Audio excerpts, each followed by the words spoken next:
Greetings YouTube and welcome to the Weekend Salaryman. My name is Stuart and I'm on a mission to document my journey as a photographer and videographer using the Fujifilm ecosystem, sharing the gear and the settings that I use, all while showing you how I spend my downtime here as a salaryman in South Korea. If you're new to the Fuji ecosystem or you're just looking for some creative inspiration, then please keep watching and feel free to like and subscribe as I share with you my creative process while showing you the best that South Korea has to offer. Now, I recently had the opportunity to use the Fujifilm X-E4. If you don't already know, I'm a Fujifilm X-S10 user, so it's a slightly different camera, slightly different body, and I was lucky enough to get this on loan from Fujifilm here in South Korea. And so I really wanted to kind of test it out for myself and see how it performed. I've only had it for a few days and I have to take it back really soon, but you know, it got me thinking about how the X-E4 is kind of being overlooked, I guess, you know, not necessarily in the Fuji ecosystem, but as an alternative to one of the most popular cameras on the market right now, and that's the X100V. Now, don't get me wrong, the X100V is an amazing camera, and for good reason. You know, I think at this point it's got pretty much almost a cult following and a cult-like status thanks to, you know, TikTok and social media kind of hyping it up. And I think that really, as a model, it's put Fujifilm on the map, and it's moved Fujifilm from kind of being I suppose a more niche brand into the mainstream consciousness of camera consumers. As a camera itself, you know, I have to be honest, I haven't really used it, but you know, looking at what's out there and all the reviews and the flood of content on YouTube around that specific model, you know, you can really see why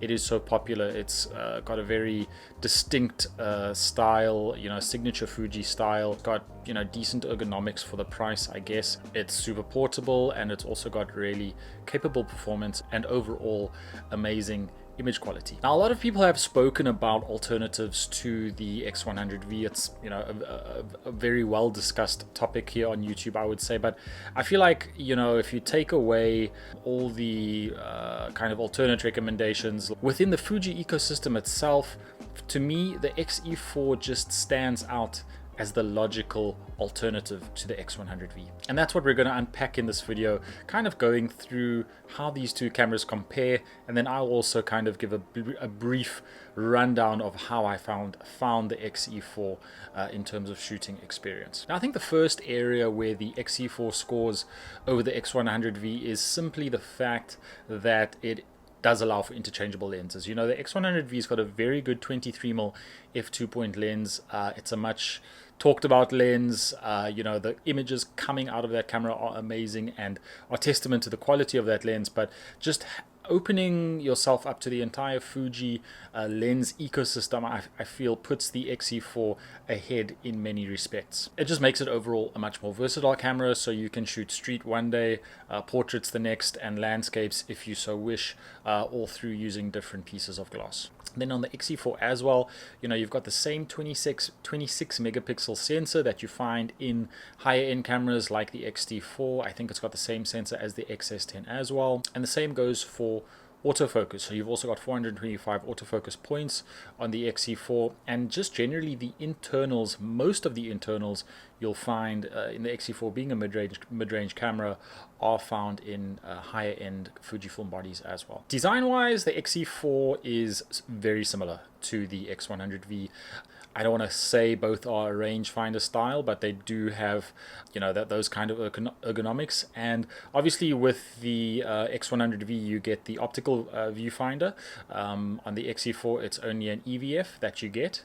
But I don't think that's a huge differentiator, to be honest. In terms of battery life, both these cameras are very evenly matched. The X-E4 battery, I'll put the exact Fujifilm battery model on the screen, but that battery is rated for 380 shots, and the X100V is not much better. It's rated for 350 shots. So battery life between the two is very evenly rated, and the X-E4 just about pips the X100V in that aspect. And then I think the main differentiator between these two is absolutely going to be the price. Now, the X-E4 is available at retail, body only, for about $850, and the X100V, I mean, I don't even want to like know what kind of prices that camera is at the moment, just because demand is so high and Fujifilm can't keep up with the demand. But you know, new for that body nowadays, you're looking at $1,500, $1,600 upwards. Granted, you get the lens included, but for that kind of package, for a camera that's geared so much purely towards photography, economically the XE4 is just a much better proposition. Essentially what you're getting with the XE4 is 90% of the X100V's performance in a much cheaper package. So having said all that, I'm not here to discuss whether or not the XE4 is better than the X100V. You know, I don't want to kind of set the cat amongst the pigeons in that sense, but I do just want to point out to anyone who's looking for an X100V that the XE4 is absolutely an alternative that makes a lot of sense. For me, when I was shooting it out along the Han River here in Seoul, you know, the experience didn't feel too foreign. I spoke a bit about how I felt when I first picked up my first Fuji camera, which was the XS10. And now that I've been immersed in the Fuji ecosystem for a little bit more, setting up the XE4 took a little bit of a learning curve, but once you've got everything set up, you know, it's obviously a lot more minimal than my XS10 in terms of buttons and dials and that sort of thing.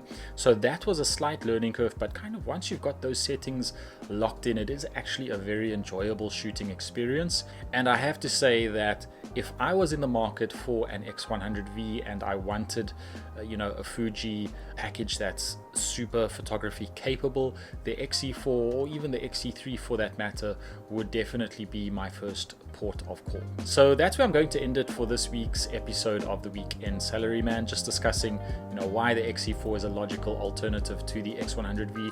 If you got any value from this video, if you enjoyed it, then please do feel free to hit like and subscribe as I share my creative process using the Fuji ecosystem as a hybrid shooter. And if you're looking for one of the most versatile all-round lenses in the Fuji X mount ecosystem, then watch my review / mini vlog of the Sigma 18 to 50mm f2.8. Thanks so much for watching, and I'll see you in the next one.